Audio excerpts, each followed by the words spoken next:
Hi everyone, Sammy Flair here. Welcome back to Bolt Action, the series where I'm technically in a better mood this week, but there's still a high percentage chance of yelling and screaming. Every single week this season, I have told myself that I'm going to make shorter videos, something under 20 minutes, something under 15 minutes, something right around like the 10 to 12 minute range would be great. But I always seem to go on these long diatribes. I have a lot to say. I have a lot to get off of my chest. And this week, I might actually accomplish that goal. And it's not because there's something unique and special about this week. It's actually quite the opposite. This week for the Lightning has been so incredibly unspecial. It's been unceremonious. It's been unremarkable. That's the best thing I can say about it. And by that, I mean that everything that I have been describing about this team this season, all the high points, all the low points, all the complaints, all the praise, they have basically come to fruition during this last week of hockey. And for that reason, I kind of throw my hands up and I say, well, what more is there for me to actually say about this team? Quick recap of the 4 games from this week. They played a back-to-back against the Islanders and the Devils, and they won both of those. Thank goodness, you really needed those.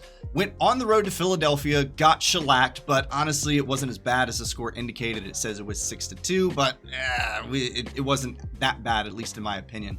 Then came home and lost to Buffalo in overtime. I think I said at some point during last week's rant that with this 6-game set or this 5-game set, whatever it is, because they play the Montreal Canadiens today, and then they play the Calgary Flames at home. That's their first game next week, but it's not until like Thursday, I think. That in that 6-game set, you need to come away with at least 4 wins in that. It's one of the softest parts of your schedule. You better win 4, if not 5 of them. And they already dropped 2. They are in real danger of not winning 4 of those games and even further putting themselves in a hole as they try to make a push for the playoffs. And so to that end, I don't really feel like I need to talk about the Islanders or the Devils game. Those were known quantities. You should have won both of those games. Hats off to you. Little round of applause for you. Golf clap only, not too loud so it doesn't pump up your ego too much. Yeah, you won a back-to-back and that's fantastic. But again, you really should have won both of those games. Playing Philly in Philly, look, this team is a lot better than I and plenty of other people anticipated for this season. We thought they were going to be rebuilding. We thought they were going to be nothing. And lo and behold, they are in a playoff position right now. So it's understandable that you're going to drop that game. But the Buffalo game is perhaps the microcosm of the season. It's a microcosm of everything that has gone wrong for the Lightning and why they are not the same championship caliber team that we've seen in years past. The Lightning lose 3-2 in overtime to the Sabres, and these 3 goals are, I think, the perfect microcosm of what has gone wrong for the Lightning this season and what will continue to go wrong if something isn't changed, like tomorrow. Actually, let's change it today because they play the Canadiens today. Buffalo's first goal, early in the first period, they're trying to make something happen. The Lightning seem to be playing pretty good defense. The puck comes down from below the goal line. Buffalo tries to make a pass up into the slot. 3 Lightning players are there. Braden Point happens to intercept this pass, and that's great, except he turns around and tries to make this little short pass to Max Crozier that gets picked off. Alex Tuch buries it. So what went wrong? It's a seemingly routine play for the Lightning, especially for Braden Point. But something that I have noticed as of late, the Lightning, as they're trying to exit their defensive zone, they are going for these little dink and dunk passes. They just want to get the puck off of their sticks. Nobody wants to take responsibility for carrying it out of the zone except for Victor Hedman, because of course it's Victor Hedman. And look, you're not always going to be able to carry the puck out of the zone. We know that's not realistic. Sometimes you have to assess the situation and say, I need to just chip it up out of the zone. Let's let the guys either go off for a change, let's let them get some rest, or let's reset for the attack once again. We'll do better next time. And this is a fairly rare mistake for Braden Point. I haven't seen him do a ton of that this season or really in any time in recent memory. However, it is indicative of a larger problem that the Lightning have as a team. Who knows? Maybe that pass ends up differently if you're doing it in the neutral zone or in the offensive zone, but in the defensive zone, it seemed a little ill-advised. You let Buffalo back in, you were up 1-0, and now you surrendered your lead. And guess what? You're going to end up doing that again here very shortly. Refocus. Goal number 2. You are just over halfway through the third period at this point. You are up 2-1, and you are on the penalty kill. You have done a pretty good job of killing it thus far. The puck makes its way back out of your zone. It's at center ice. The Sabres seemingly have to regroup and get back on the attack once again. But, oh, what's this that happens? Tage Thompson finds himself on the near side boards, and he just walks his way down, gets basically a triple screen from two of his players and one of the Lightning's in Hayden Fleury, fires it past Andrei Vasilevsky. It's a 2-2 game.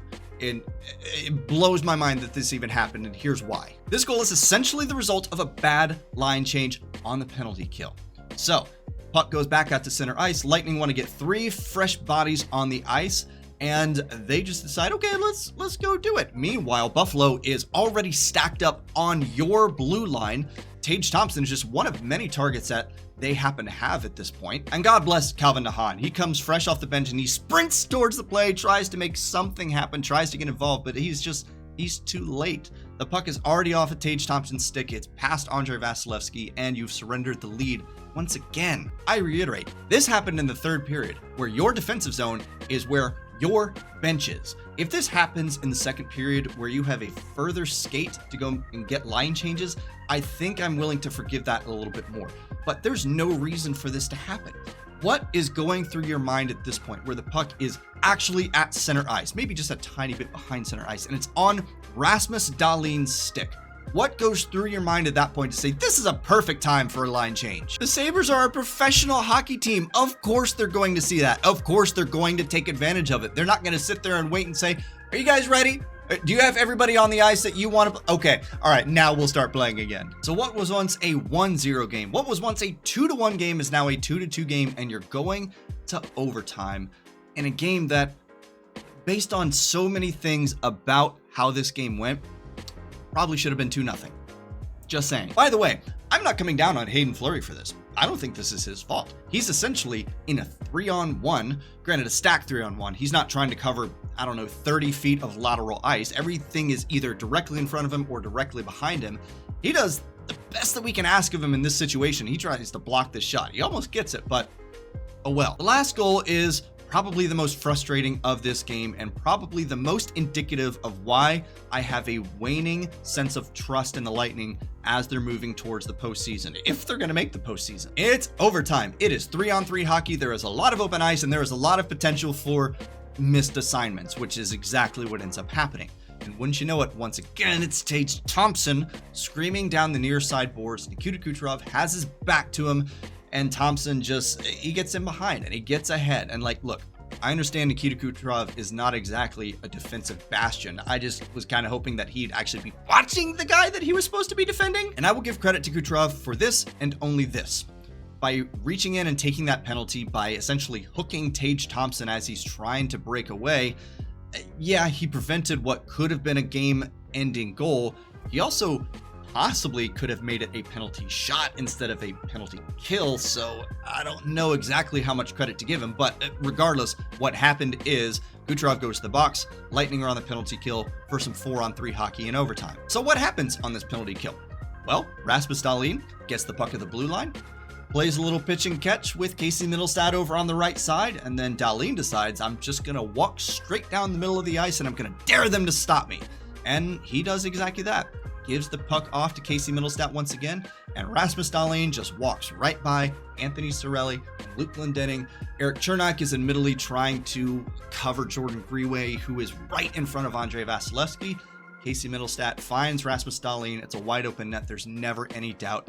Game over. You lose a very winnable game. The more I watch this play unfold, the angrier I get, because the worse it gets every single time I watch it. Anthony Cirelli bumps Rasmus Dahlin and just essentially lets him go.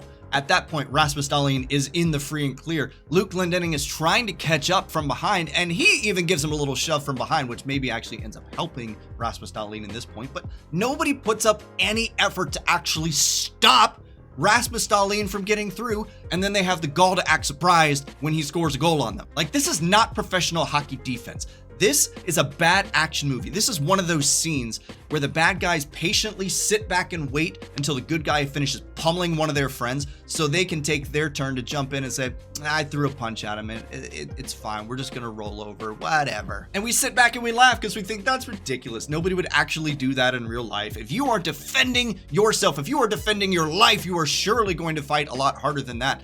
And the Lightning, even though their lives aren't actually on the line in the literal sense, they were just kind of like, nah, it's fine. You are professional hockey players.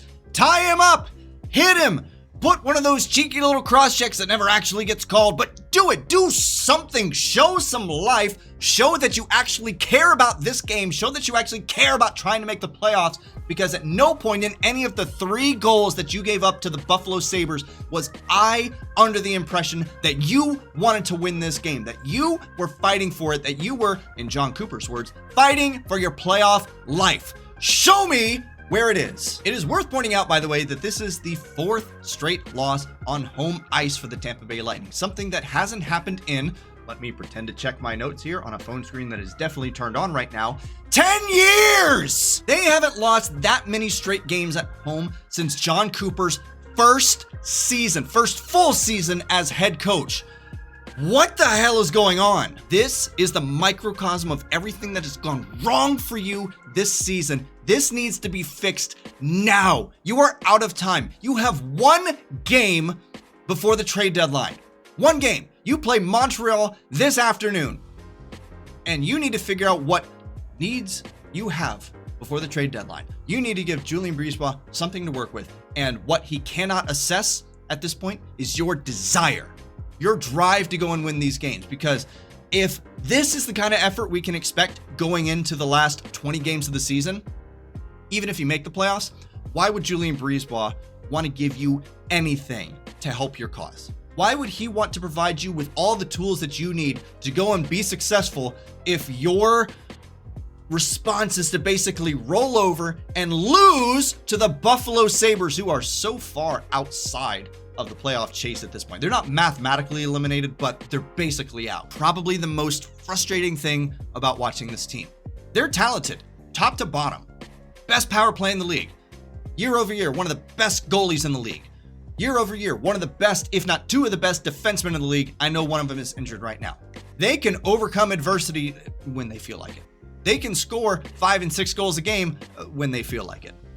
But the biggest thing I see right now is they just don't feel like it. There's no desire. There's no drive. I don't know what's in their heads right now. I don't know what's going on, but that game against Buffalo doesn't give me a lot of hope. And I'm still tracking it, so I will still make note of it. Nikita Kucherov, yes, still the points leader in the NHL. He's at 104 as of today. Nathan MacKinnon, 4 points behind him at 100. Connor McDavid, 10 points behind him at 94. At this point, it may be Connor McDavid's to lose because the dude is on fire. But for right now, Nikita Kucherov is still number 1. Next week's video is going to be a light one for games, mostly because the Lightning aren't playing very many games. They have the Montreal Canadiens at home today. That's happening in a couple hours.